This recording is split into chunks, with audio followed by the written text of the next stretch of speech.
नमस्कार, मैं गौरी और आप देख रहे हैं इंडिया पब्लिक खबर। मुंबई हाई कोर्ट ने आज एक बड़ा फैसला सुनाया, जहां मुंबई की लोकल ट्रेन में 2006 में हुए सिलसिलेवार ब्लास्ट के आरोपियों को बरी कर दिया गया है। कोर्ट ने कहा है कि प्रोसिक्यूशन यानी कि सरकारी वकील आरोपियों के खिलाफ केस साबित करने में नाकाम रहे हैं। 19 साल बाद आए कोर्ट के इस फैसले ने एक बार फिर 2006 के उन जख्मों को ताज़ा कर दिया है जिसने कई जिंदगियां तबाह कर दी थी। 2006 11 जुलाई मुंबई अपनी रफ्तार के साथ आगे बढ़ रही थी, लेकिन 1 से 2 मिनट के अंतर में कुछ बम ब्लास्ट होते हैं। बांद्रा खार रोड, मादुंगा रोड, माहिम स्टेशन और मीरा रोड, भाईंदर के बीच ये बम ब्लास्ट होते हैं। इसके बाद फिर 3 अन्य बम ब्लास्ट माहिम, बोरीवली और जोगेश्वरी स्टेशनों से जा रही ट्रेनों में होते हैं। इसके बाद फिर एक और बड़ा धमाका होता है।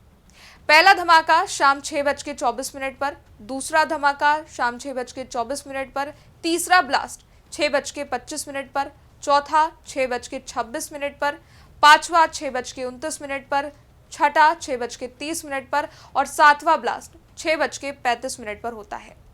इन 7 धमाकों ने महाराष्ट्र समेत देश को हिला कर रख दिया था और इस पूरे अटैक में 189 लोगों की मौत हुई थी और 827 लोग घायल हुए थे।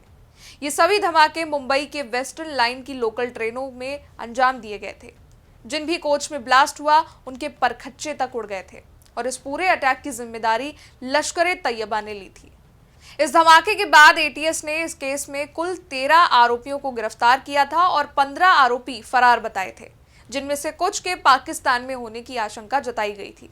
इसके बाद साल 2015 में निचली अदालत ने इस ब्लास्ट के मामले में 12 लोगों को दोषी ठहराया था, जिनमें से 5 को फांसी और 7 को उम्र कैद की सजा दी गई थी। इसके बाद कानूनी प्रक्रिया के तहत सरकार ने 5 आरोपियों की फांसी के कंफर्मेशन के लिए हाई कोर्ट में याचिका दायर की थी। आरोपियों ने भी सजा के खिलाफ याचिका दायर की, जिसके बाद पिछले साल ही जुलाई में हाई कोर्ट में 6 महीने तक इस पर लंबी सुनवाई चली थी। आरोपियों के वकीलों का कहना था कि पूछताछ में महाराष्ट्र संगठित अपराध नियंत्रण अधिनियम के बाद अचानक कबूलनामे हुए, जिन्हें पुलिस ने रिकॉर्ड किया। पुलिस ने प्रताड़ना कर ये कबूलनामे लिखवाए, इसलिए ये विश्वसनीय नहीं है। इसके बाद बचाव पक्ष ने मुंबई क्राइम ब्रांच की जांच का जिक्र किया, जिसमें ट्रेन ब्लास्ट में इंडियन मुजाहिदीन की संलिप्तता की बात भी सामने आई थी। इसके बाद एक संदिग्ध की गिरफ्तारी भी हुई थी।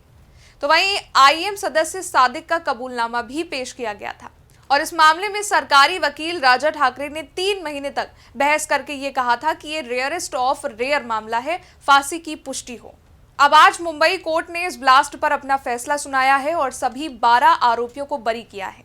किन दलीलों पर आरोपियों को बरी किया गया है, अब ये भी जानते हैं। बॉम्बे हाई कोर्ट ने 4 पॉइंट्स दिए हैं।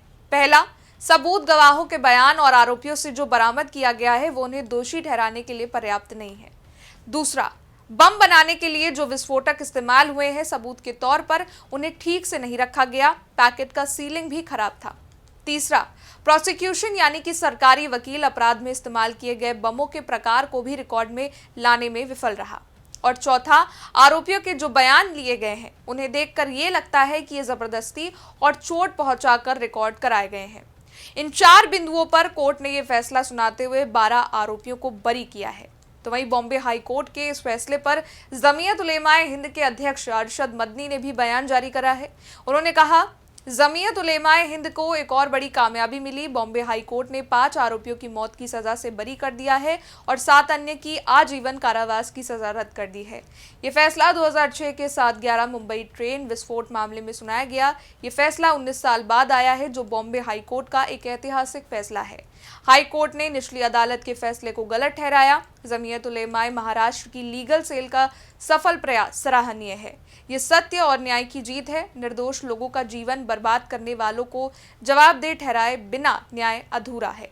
फिलहाल सभी आरोपियों को बरी करने का कोर्ट का ये फैसला इस हाई प्रोफाइल मामले में एक बड़ा मोड़ है, क्योंकि ये फैसला आतंकवाद जांच की निष्पक्षता और न्याय की प्रक्रिया से जुड़ा एक बड़ा फैसला है। इस पर आपका क्या कहना है, कमेंट सेक्शन में बताइएगा। वीडियो को लाइक कीजिएगा, शेयर कीजिएगा, चैनल को सब्सक्राइब कीजिएगा। शुक्रिया।